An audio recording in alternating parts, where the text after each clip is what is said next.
ನಮ್ಮಲ್ಲಿ ಪ್ರತಿಯೊಬ್ಬರಿಗೂ ಮ್ಯೂಸಿಕ್ ಅಂದರೆ ಇಷ್ಟ ಅಲ್ವಾ?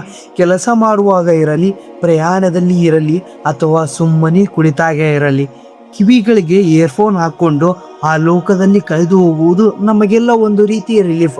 ಆದರೆ ಆ ಮ್ಯೂಸಿಕ್, ಆ ಮೆಲೋಡಿಯೋ ನಮ್ಮ ಕಿವಿಯೊಳಗೆ ಹೋಗಿ ಅಲ್ಲಿ ಏನು ಮಾಡುತ್ತದೆ ಅಂತ ನಾವು ಎಂದಾದರೂ ಯೋಚನೆ ಮಾಡಿದ್ದೇವಾ?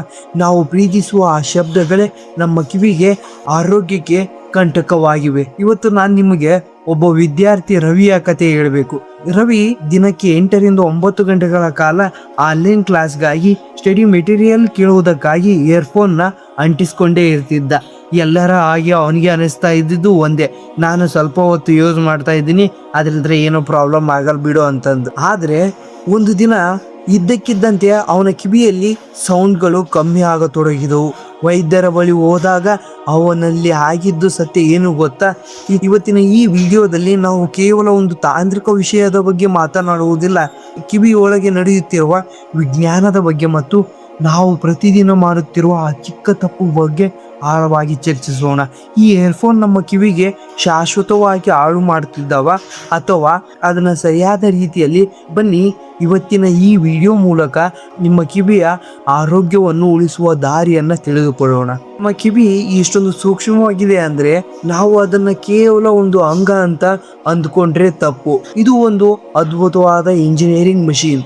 ಬನ್ನಿ ಈ ಇಯರ್ಫೋನ್ ಹಾಕಿದಾಗ ಒಳಗಡೆ ಏನು ನಡೆಯುತ್ತದೆ ಅಂತ ನೋಡೋಣ.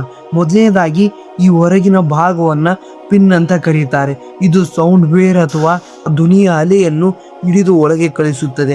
ಅಲ್ಲಿಂದ ಅಲೆಗಳು ಸಣ್ಣ ಸುರಂಗಗಳಂತಹ ಭಾಗದ ಮೂಲಕ ಹಾದು ಹೋಗಿ ಅಪ್ಪಳಿಸುವುದು ಆ ತೆಳುವಾದ ಇಯರ್ ಡ್ರಮ್ ಅಥವಾ ಕಿವಿ ಪದರಕ್ಕೆ. ಈ ಪದರು ಎಷ್ಟು ತೆಳುವಾಗಿದೆ ಅಂದರೆ ಒಂದು ಸಣ್ಣ ಒತ್ತಡಕ್ಕೂ ಅದು ಜೋರಾಗಿ ವೈಬ್ರೇಟ್ ಆಗುತ್ತದೆ. ಈ ಕಂಪನವನ್ನು ಮುಂದೆ ಕಳಿಸುವುದು ನಮ್ಮ ಕಿವಿಯಲ್ಲಿರುವ 3 ಪುಟ್ಟ ಮೂಳೆಗಳು. ಆ 3 ಮೂಳೆಗಳು ಆ ವೈಬ್ರೇಷನ್ ಅನ್ನು ಬಲಪಡಿಸಿ ಆ ಒಳಭಾಗದ ಕ್ಲೋಕಿಯಾಗೆ ಕಳಿಸುತ್ತವೆ. ಆ ಕ್ಲೋಕಿಯಾದಲ್ಲಿ ಏನಾಗಿದೆ ಗೊತ್ತಾ? ಸಾವಿರಾರು ಸೂಕ್ಷ್ಮವಾದ ಏರ್ ಸೆಲ್ಗಳಿವೆ.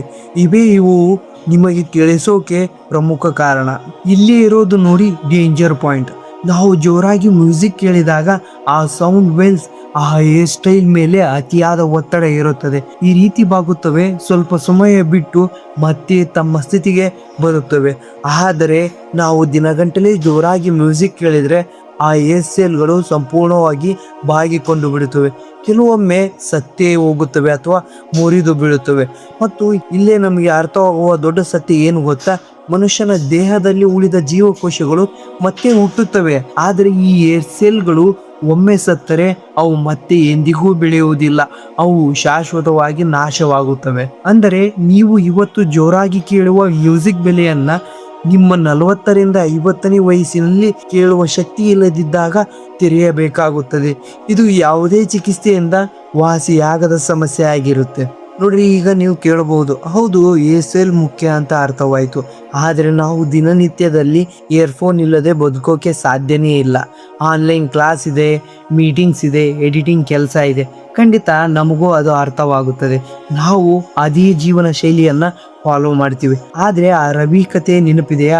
ವೈದ್ಯರ ಬಳಿ ಹೋದಾಗ ರವಿಗೆ ಈ ಸಮಸ್ಯೆ ಇದೆ ಅಂತ ಗೊತ್ತಾದಾಗ ಆ ಡಾಕ್ಟರ್ ರವಿಗೆ ಬೈಯಲಿಲ್ಲ, ಬದಲಾಗಿ ಅವನಿಗೆ ಒಂದು ದಿನಚರಿ ಹೇಗೆ ಬದಲಾಯಿಸಿಕೊಳ್ಳಬೇಕು ಅಂತ ಒಂದು ಸಿಂಪಲ್ ಆದ ಮಂತ್ರ ಹೇಳಿಕೊಟ್ರು. ಅದೇ 60-60 ರೂಲ್. ಇದು ತುಂಬಾ ಸರಳ, ಅಂದರೆ 100ಕ್ಕೆ 100 ಪಟ್ಟು ಪರಿಣಾಮವಿರುತ್ತದೆ. ಮೊದಲನೇ 60 ಅಂದರೆ ನಿಮ್ಮ ವ್ಯಾಲ್ಯೂಮ್. ನೀವು ನಿಮ್ಮ ಡಿವೈಸ್ನಲ್ಲಿ ಯಾವುದೇ ಕಾರಣಕ್ಕೂ ಸೌಂಡನ್ನು 60%ಗಿಂತ ಜಾಸ್ತಿ ಇಟ್ಕೋಬೇಡಿ. ನಾವು ತುಂಬ ಜೋರಾಗಿ ಮ್ಯೂಸಿಕ್ ಕೇಳಿದರೆ ನಮಗೆ ಅದು ಖುಷಿ ಕೊಡಬಹುದು, ಆದರೆ ನಿಮ್ಮ ಕಿವಿಗಳಿಗೆ ಅದು ಒಂಥರ ಯುದ್ಧದಂತೆ. ಯಾವಾಗಲೂ ಅರ್ಧಕ್ಕಿಂತ ಸ್ವಲ್ಪ ಜಾಸ್ತಿ ಇರೋ ಹಾಗೆ ನೋಡಿಕೊಳ್ಳಿ. ಇನ್ನು 2ನೇ 60 ಅಂದರೆ ಸಮಯ. ಸತತವಾಗಿ ಇಯರ್ಫೋನ್ ಬಳಸಬೇಡಿ.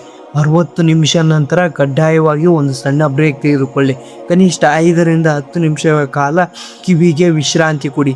ನೋಡಿ, ಇದು ರವಿ ಪಾಲಿಸೋಕೆ ಭಾಳ ಕಷ್ಟ ಆಯಿತು. ಮೊದಲಾಗಿ ಅವನಿಗೆ ಭಾಳ ಕಷ್ಟ ಆಯಿತು. ಯಾಕೆಂದರೆ ಹಳೆಯ ಅಭ್ಯಾಸ ಬಿಡೋದು ಸುಲಭವಲ್ಲ.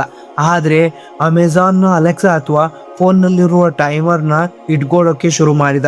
60 ನಿಮಿಷ ಆಗ್ತಾ ಇದ್ದ ಹಾಗೆ ಒಂದು ಸಣ್ಣ ನೋಟಿಫಿಕೇಶನ್ ಬರುತ್ತೆ. ಕೂಡಲೇ ಅವನು ಇಯರ್ಫೋನ್ ತೆಗೆದು ಒಂದು ಲೋಟ ನೀರು ಕುಡಿದು ಸ್ವಲ್ಪ ಆಚೆ ಈಚೆ ಓಡಾಡಿ ಬರ್ತಾನೆ. ನೀವು ಕೂಡ ಅಷ್ಟೇ ಮಾಡಿ. ನಿಮ್ಮ ಸ್ಟಡಿ ಟೇಬಲ್ ಮೇಲೆ ಒಂದು ಸಣ್ಣ ಸ್ಟಿಕ್ಕರ್ನ ಅಂಟಿಸ್ಕೊಳ್ಳಿ. 60-60 ರೂಲ್ ಅಂತಂದು.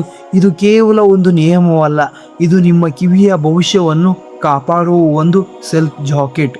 ನೀವು ಎಷ್ಟೇ ಬ್ಯುಸಿ ಇದ್ರೂ ಆ 10 ನಿಮಿಷ ಬ್ರೇಕ್ ನಿಮ್ಮ ಏರ್ ಸೈಲನ್ನು ರಿಲ್ಯಾಕ್ಸ್ ಆಗೋಕ್ಕೆ ಸಹಾಯ ಮಾಡುತ್ತದೆ.